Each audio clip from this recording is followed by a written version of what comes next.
I'm Dr. Ray Middleton. I help people by delivering great training. Here's an example episode from one of my training courses explaining the Power Threat Meaning Framework.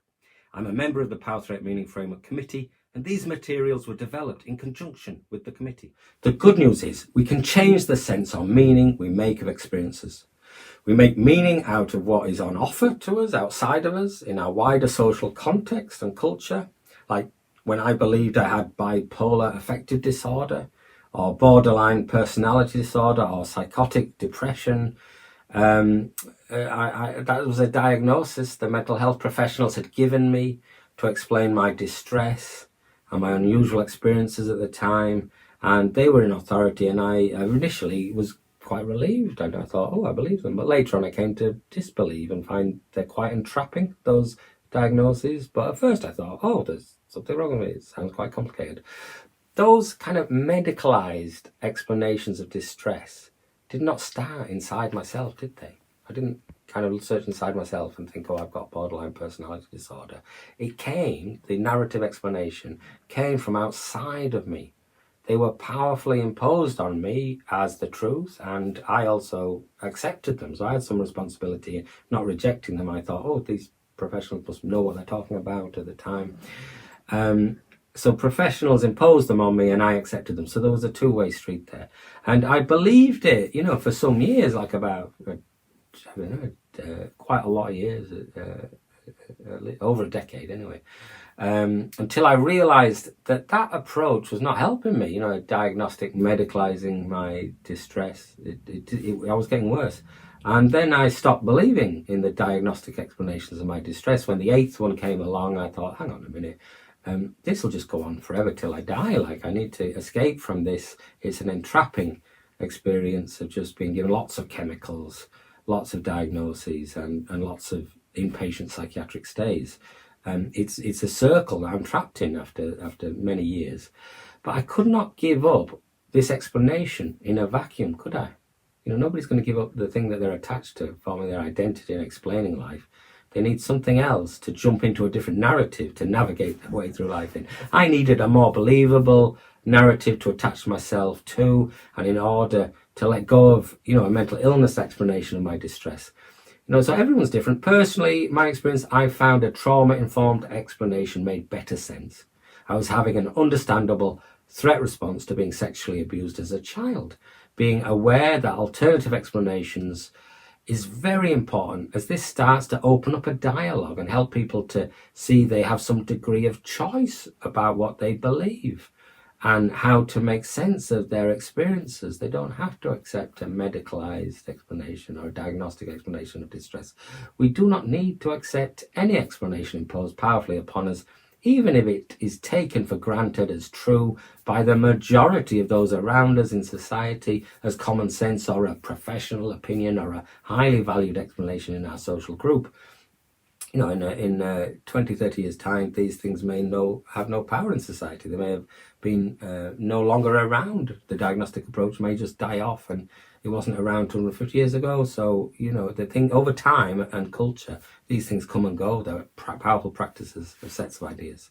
By being curious and reflecting on the narratives and ideas we tap into to make sense of distress, we can increasingly become aware of some of the powerful sets of ideas circulating in our culture. For example, if I feel a sense of shame and failure and not having more money to buy more things I see advertised around me, rather than just feeling like a failure, I might start to be curious and reflect in this kind of narrative approach and think, that's an odd thought to have. And I might wonder, is this something to do with living in a consumer capitalist culture, for example, where people's sense of worth and value is often depicted in the media and movies and advertisements as them buying and consuming products and services and having a high income? The pressure from advertising and films can be thought about, and social media, can be thought about as social and ideological expectations and pressures to be a good income producer and consumer of products for the capitalist system, for it to work. So do you see how you can start to reflect on these things and think, am I feeling like a failure just because I'm a failure? Or am I feeling a failure for not earning enough money because actually there's this set of ideas and ideology around capitalism that says you should be a high income earner and a high consumer of goods and services. And then you can be critical about it and think, actually, maybe I don't believe that. And I could feel better about myself. Some of these powerful ideologies are about aspects of our identity. They're not all about money and capital. Some of them are about class, ideas about class, gender, age, or disability. There are ideas out there.